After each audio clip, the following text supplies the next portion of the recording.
À l'occasion de la Fête internationale du travail célébrée le jeudi 1er mai 2025, le docteur Bertin Covy, président du mouvement dynamique Talent Continu, a offert un dîner de presse en l'honneur des professionnels des médias. Loin du stress quotidien et en rapport avec leur métier, cette rencontre conviviale visait à rendre hommage à la presse pour son rôle d'accompagnement dans la mise en œuvre de l'action gouvernementale. Ce 1er mai, jour de la Fête du travail, j'ai souhaité organiser ce dîner de presse pour célébrer le noble métier de journaliste et remercier sincèrement la presse nationale pour son accompagnement précieux de l'action gouvernementale.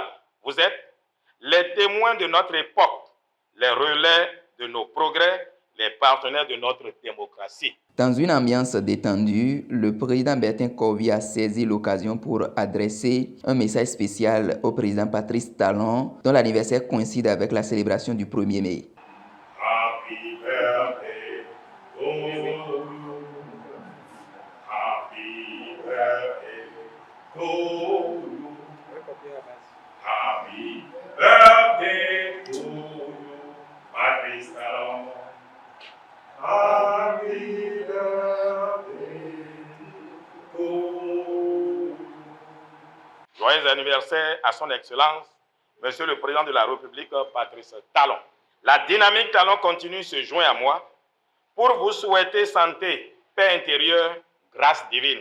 Qu'Allah vous comble de sa miséricorde. Le moment fort de la soirée fut l'annonce officielle de la candidature de Bertin Covy comme dauphin du président Talon pour l'élection présidentielle de 2026. Après avoir dressé un portrait de ses compétences, il a affirmé sa volonté de perpétuer l'héritage du régime actuel et de contribuer activement au développement national. Monsieur le Président de la République, en ce jour symbolique, devant la presse nationale réunie, je viens vous offrir ma pleine et entière disponibilité à poursuivre l'œuvre de construction nationale que vous avez si brillamment amorcée. Être président est un sacerdoce, c'est un don de soi à son peuple.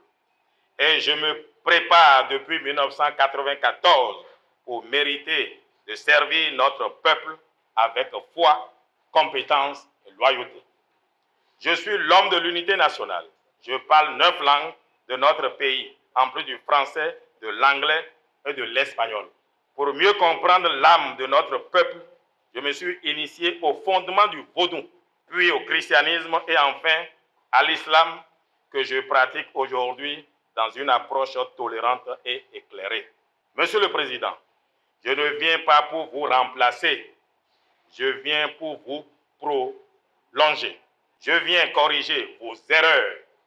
Comme tout homme d'État, enfin, et accentuer ce que vous avez réussi de façon exemplaire.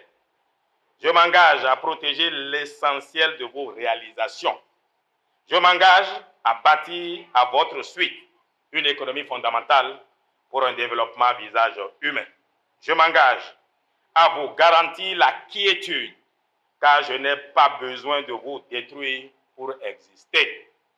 Je prie Allah pour que vous voyiez en moi ce que le peuple voit, l'homme de la réconciliation, des cœurs apaisés, de l'unité retrouvée, celui qui peut préserver le Bénin du déchirement.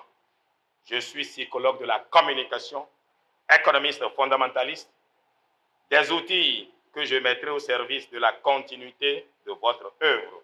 Sans vous copier, je ne serai pas vous, mais en faisant ce qu'il faut pour l'ancrer dans le temps. Mais si je ne suis pas votre choix, je soutiendrai loyalement celui que vous aurez désigné, car la nation doit rester au-dessus des ambitions personnelles. Et le pouvoir appartient à Allah, il le donne à qui il veut. La sourate 3, verset 26, c'est Dieu qui choisit. L'autorité lui appartient. La sourate 2, verset 255, le trône appartient à Allah. Et Al-Qadr, la sourate 97, parle du destin. Le pouvoir est de l'essence du destin. Si ce n'est pas dans votre destin, eh bien vous n'allez pas. Vous pouvez bien gagner les élections, mais vous ne serez pas président. Moshood Abiola, il a gagné, ça lui a coûté la mort, parce que ce n'est pas dans son destin. Au cours de son discours, plusieurs grandes réalisations du gouvernement Talon ont été mises en avant, notamment la modernisation des infrastructures, les réformes économiques, l'amélioration du climat des affaires et bien d'autres. Kovi a salué ces avancées comme les fondations solides d'un Bénin émergent. Le peuple béninois se tient debout pour vous dire merci, Monsieur le Président. Merci d'avoir dématérialisé les actes administratifs. Merci d'avoir mis fin aux grèves récurrentes des enseignants et des médecins. Merci d'avoir construit des routes durables, solides, dignes du 21e siècle. Merci d'avoir bâti des hôpitaux modernes pour soulager nos populations. Merci d'avoir rendu à l'État son autorité et sa crédibilité. Merci d'avoir fusionné la police et la gendarmerie pour une meilleure efficacité. Merci enfin d'avoir rétabli la fierté d'être béninois. Oui, aujourd'hui, on est fier de dire qu'on est béninois quand on va à l'étranger. Je sais de quoi je vous parle. Le peuple béninois ne cessera jamais de vous remercier. La soirée s'est achevée par une série d'échanges ouverts par le président, notamment autour des solutions envisagées par Bertin Kovi pour faire face à la menace terroriste au nord du pays. Le tout s'est déroulé dans une atmosphère chaleureuse autour d'un repas copieux.